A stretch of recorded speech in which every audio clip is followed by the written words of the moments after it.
Bom dia, eu sou Gustavo Acioli, eu sou procurador do trabalho, sou presidente do Comitê Estratégico de Comunicação Nacional do Ministério Público do Trabalho e fui convidado para falar um pouco sobre o trabalho escravo e os efeitos decorrentes da pandemia. Bem, importante contextualizar que em 1888 foi promulgada a lei mais importante do Império, a saber, a Lei Áurea. O Brasil foi o último país ocidental a abolir formalmente a escravidão, época em que o comércio de gente era legalizado. Após mais de 130 anos, verifica-se uma mentalidade escravocrata enraizada, que perdura ao longo da história brasileira, sempre assumindo novas feições. Não está se falando mais do negro acorrentado e açoitado, apesar das condições de raça e etnia ainda serem os fatores de vulnerabilidade para cooptar escravos, mas de um ser humano equiparado à coisa, à mercadoria, mesmo diante de uma Constituição que elege como fundamento do Estado Democrático de Direito a dignidade da pessoa humana e tem ojeriza pela desigualdade social. O conceito de escravidão moderna remonta às questões históricas anteriores, apenas para demarcar que, muito embora seja uma prática odiernamente ilegal, assume feições parecidas e inovadoras em relação ao passado. Parcelas dos estudiosos entendem que a escravidão contemporânea é sociologicamente pior se equiparada à escravidão dos séculos passados, pois apesar de existirem leis com diversos países que tipifiquem o crime, o silêncio em torno do problema acarreta uma dificuldade de reunir estratégias para sua erradicação. Ou seja, a realidade não é tão escancarada como nos séculos antes de sua abolição, mas está presente em todo lugar, inclusive na roupa que nos vestimos, todos os dias ou no café da manhã, a título de ilustração.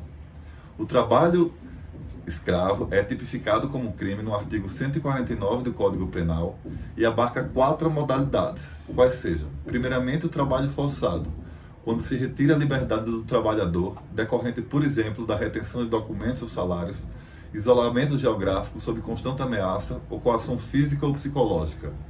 A servidão por dívida, quando o trabalhador é iludido por falsas promessas de emprego e quando chega ao local de trabalho contrai dívidas altíssimas inventadas pelo patrão, percussientes à moradia, alimentação e insumos de trabalho.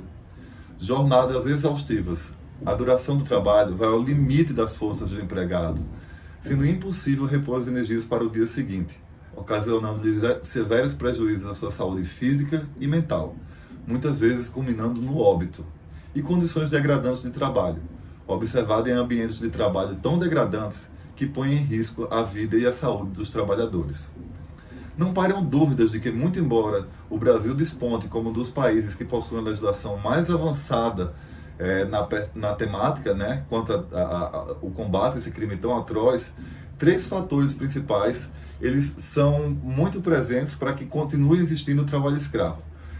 Ou seja, a pobreza, a ganância e a impunidade. A pobreza estrutural faz com que grande parte da população aceite qualquer proposta de emprego para não passar fome. E aí está muito vinculado a questão do trabalho escravo ao tráfico de pessoas, que você é iludido por falsas promessas de emprego, achando que vai ter uma vida melhor e cai em uma verdadeira cilada, muitas vezes não conseguindo se libertar desta terrível situação.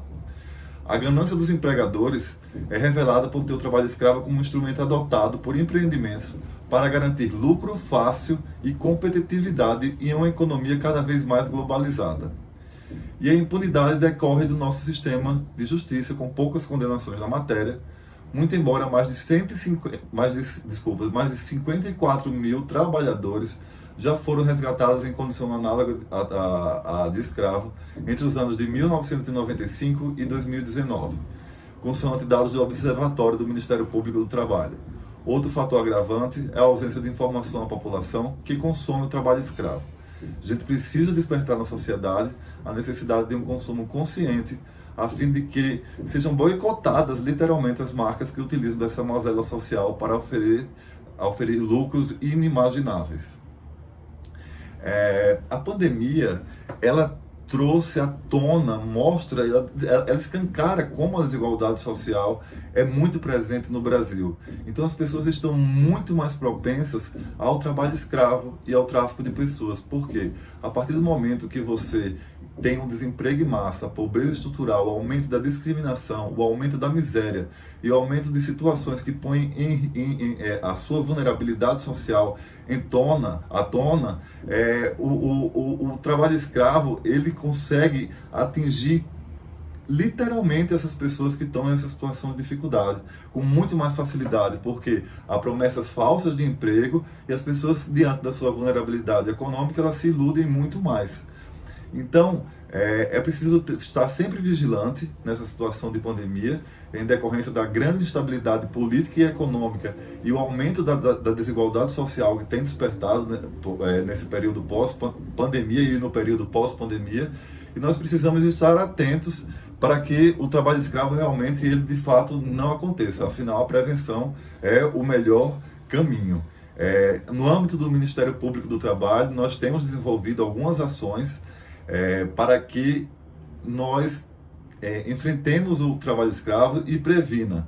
Um exemplo é o projeto chamado Faces e Sustentabilidade, que está agora a todo vapor, em que adquirimos produtos orgânicos dos pequenos produtores rurais do interior aqui de São Paulo, que não estão conseguindo escoar sua produção devido à pandemia e que também, diante da impossibilidade de escoar seus alimentos, eles podem recair em uma situação de trabalho escravo na área rural, no setor rural. Então é muito importante e é um dos objetivos do desenvolvimento sustentável fortalecer essa cadeia, fortalecer a agricultura familiar sustentável. E a partir da aquisição desses produtos, nós capacitamos em uma cozinha industrial e oferecemos cursos de capacitação e trabalho em culinária por mulheres marginalizadas, pessoas trans e imigrantes e refugiados que, diante da sobreposição de carências sociais, estão muito mais propensas ao tráfico de pessoas e ao trabalho escravo. E são produzidas 1000 marmitas por dia para serem entregues nas comunidades. Então, é uma das formas que o Ministério Público do Trabalho possibilita para que o trabalho escravo ele não aconteça e que ele não seja tão escancarado nessa fase de pandemia. Para você ter uma ideia, também nesses cursos, os dolmas que os alunos fazem, os alimentos em culinárias, foram realizados por imigrantes que já foram, principalmente bolivianos, que já foram resgatados de condições análogas de escravo. Para quê? Para que seja fortalecida a economia criativa, para que essas pessoas possam ser incluídas na sociedade por meio de um trabalho decente. Afinal, o Ministério Público do Trabalho acredita que o trabalho decente é uma das principais formas de inclusão social e uma das principais formas de a pessoa construir sua narrativa de vida. E dessa forma, é também uma das principais formas de enfrentar o tráfico de pessoas e o trabalho escravo, assim como deseja a Agenda 2030 da ONU de Desenvolvimento Sustentável, que preconiza um crescimento econômico inclusivo aliado à igualdade de oportunidades de trabalho para todas e todas, conferindo-lhes dignidade. Muito obrigado pela oportunidade.